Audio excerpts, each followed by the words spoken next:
తాడేపల్లిలోని పార్టీ కేంద్ర కార్యాలయంలో వైఎస్ఆర్సీపీ 15వ ఆవిర్భావ దినోత్సవ వేడుకలు ఘనంగా జరిగాయి. ఈ సందర్భంగా దివంగత నేత వైఎస్ రాజశేఖర రెడ్డి విగ్రహానికి వైసీపీ అధ్యక్షులు మాజీ సీఎం వైఎస్ జగన్మోహన్ రెడ్డి నివాళులర్పించి పార్టీ జెండాను ఆవిష్కరించారు. అనంతరం జగన్ మాట్లాడుతూ కూటమి ప్రభుత్వం వచ్చి దాదాపు 10 నెలలు అవుతున్న సూపర్ 6 హామీలన్నీ గాలికి ఎగిరిపోయి వ్యవస్థలన్నీ నిర్వీర్యం అయిపోయిన పరిస్థితి కనిపిస్తోందన్నారు. ఈ రోజు పిల్లల ఫీజు రీయింబర్స్మెంట్ ను సంబంధించినటువంటి విద్యా వసతి దీవెనలకు గత ఏడాది పిల్లల చదువుల కోసం మొత్తం 3,900 కోట్ల రూపాయలు కేటాయించాల్సిన పరిస్థితుల్లో ఈ ప్రభుత్వం చేసింది ఏంటంటే కేవలం 700 కోట్ల రూపాయలు మాత్రమే ఇచ్చి చేతులు దులుపుకున్న పరిస్థితి కనిపిస్తోందన్నారు. అదేవిధంగా ఈ ఏడాది 2025-26కు సంబంధించిన మరో 3,900 కోట్లు అంటే గత ఏడాది ఈ ఏడాది మొత్తం చూసుకుంటే 7,171 కోట్లు కేటాయించి పిల్లలకు ఆదుకోవాల్సింది పోయి కేవలం 2,600 కోట్ల రూపాయలు మాత్రమే నామమాత్రంగా కేటాయించి పిల్లల చదువులతో ఆడుకుంటున్న ఈ ప్రభుత్వానికి బుద్ధి చెప్పే కార్యక్రమం, పిల్లలు వారి తల్లిదండ్రులతో కలిసి చేసే నిరసన కార్యక్రమం కూడా యాదృచ్ఛికంగా ఈ రోజు జరుగుతోందని చెప్పడానికి సంతోషిస్తున్నానని జగన్ అన్నారు. వైఎస్ఆర్సీపీ ఎప్పుడు ప్రజల తరపున ఎప్పుడు గొంతుకై వారికి అండగా ఉంటుందని మరోసారి తెలియజేస్తూ పార్టీ 15వ ఆవిర్భావ దినోత్సవం సందర్భంగా పార్టీ శ్రేణులకు అభినందనలు తెలియజేస్తున్నానంటూ వైఎస్ జగన్ క్లుప్తంగా ప్రసంగించారు.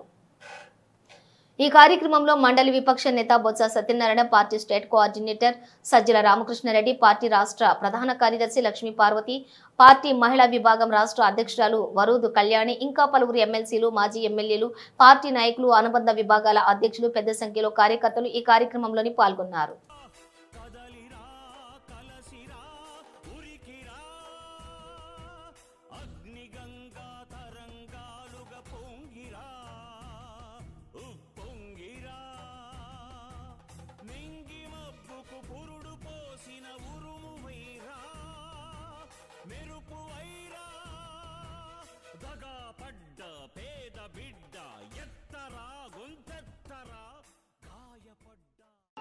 వైఎస్ఆర్సీపీ స్థాపించి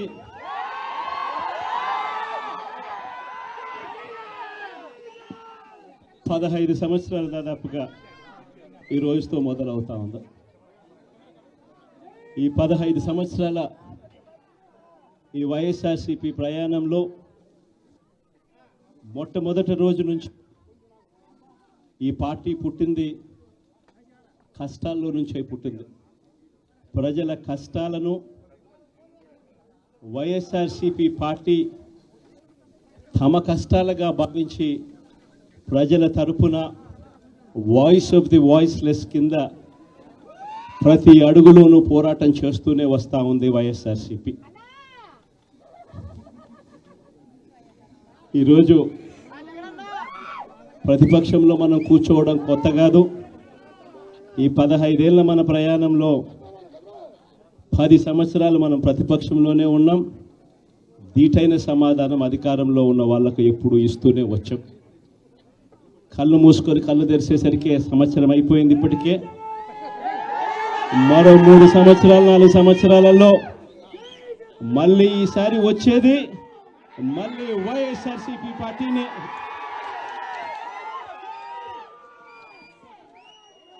ఈరోజు వైఎస్ఆర్సీపీకి సంబంధించిన ప్రతి కార్యకర్త కూడా గ్రామంలో ఉన్న ఏ ఇంటికైనా కూడా వెళ్ళొచ్చు. ఏ పేదవాడింటికైనా కూడా వైఎస్ఆర్సీపీ కార్యకర్త సగర్వంగా తలెత్తుకొని కాలర్ ఎగిరేసుకొని వెళ్ళే పరిస్థితి వైఎస్ఆర్సీపీకి సంబంధించిన కార్యకర్తలకు ప్రతి ఒక్కరికి ఉంది. ఏ ఇంట్లోకి వెళ్ళినా కూడా వైఎస్ఆర్సీపీ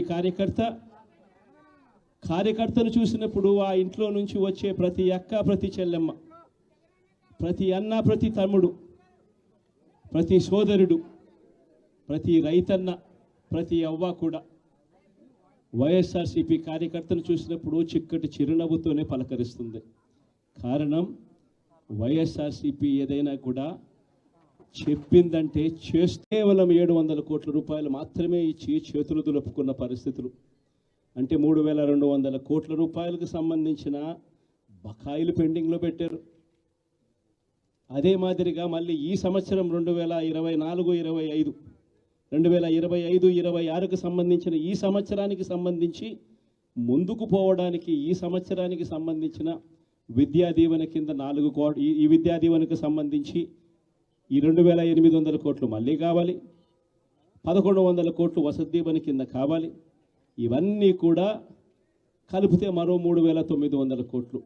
సో ఆ 3,200 కోట్లు, ఈ 3,900 కోట్లు దాదాపుగా 7,100 కోట్ల రూపాయలకు సంబంధించిన పిల్లలకు సంబంధించిన చదువులకు సంబంధించిన కేటాయింపులు చేసి చదువులను ఆదుకోవాల్సింది పోయి, పిల్లలను ఆదుకోవాల్సింది పోయి కేవలం 2,600 కోట్లు మాత్రమే కేటాయింపులు చేశామన్నట్టుగా చేసి పిల్లల చదువులతో ఆడుకుంటా ఉన్న ఈ ప్రభుత్వానికి బుద్ధి చెప్పే కార్యక్రమం పిల్లలతో పాటు పిల్లల తల్లిదండ్రులతో పాటు కలిసి చేసే కార్యక్రమం కూడా యాదృచ్ఛికంగా ఈరోజు ప్రొటెస్ట్ కార్యక్రమం కూడా ఈ రోజే కూడా జరుగుతూ ఉందని కూడా చెప్పడానికి కూడా సంతోషపడతా ఉన్నా.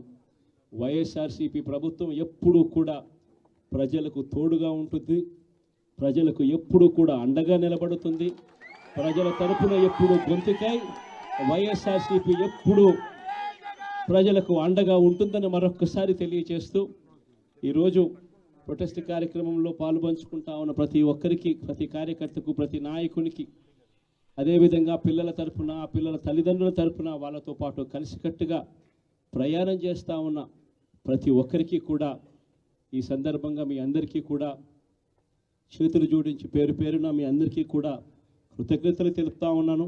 వైఎస్ఆర్సీపీకి సంబంధించిన 15 సంవత్సరం లేక అడుగు పెడతా ఉన్న ఈ సందర్భంలో వైఎస్ఆర్సీపీకి సంబంధించిన ప్రతి నాయకుడికి, కార్యకర్తకు ఈ సందర్భంగా కంగ్రాచులేషన్స్ కూడా మరొకసారి కూడా తెలియజేస్తాను. చెప్పిందంటే చేస్తుంది అన్న నమ్మకం ఈరోజు ప్రతి ఇంట్లో కూడా ఉంది. కాబట్టి ఈరోజు అటువంటి పరిస్థితుల మధ్య ఈరోజు యాదృచ్ఛికంగా విద్యా దీవెన, వసతి దీవెనకు సంబంధించి, పిల్లలకు సంబంధించిన అన్యాయాలకు సంబంధించిన, జరుగుతూ ఉన్న అన్యాయాలకు సంబంధించిన విషయాల మీద ఈరోజు యాదృచ్ఛికంగా ప్రొటెస్ట్ కార్యక్రమం కూడా జరుగుతూ ఉంది. ఈ కూటమి ప్రభుత్వం వచ్చి దాదాపుగా 10 నెలలుగా వస్తూ ఉంది.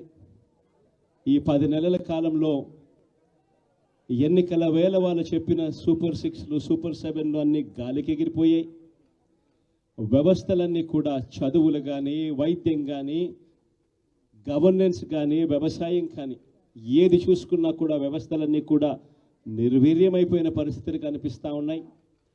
ఈరోజు పిల్లలకు సంబంధించిన ఫీజులకు సంబంధించిన బకాయిలు కూడా సంవత్సర కాలంలో ఫీజు రీఎంబర్స్మెంట్కు కావాల్సింది ఒక్కొక్క క్వార్టర్కు 700 కోట్ల రూపాయలు చొప్పున, సంవత్సరానికి 2,800 కోట్ల రూపాయలు విద్యా దీవెన కింద 4 క్వార్టర్లకు సంబంధించిన కేటాయింపులు చేయాలి.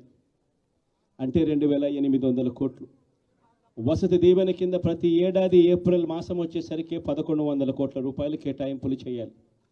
అంటే గత ఏడాది ఈ 1,100 కోట్లు, 2,800 కోట్లు, ఈ రెండింటికి సంబంధించి 3,900 కోట్ల రూపాయలకు కేటాయింపులు చేసి, ఖర్చు చేసి పిల్లల చదువులను ప్రోత్సహించాల్సిన పరిస్థితిలో ఈ ప్రభుత్వం చేసింది ఏమిటి అనంటే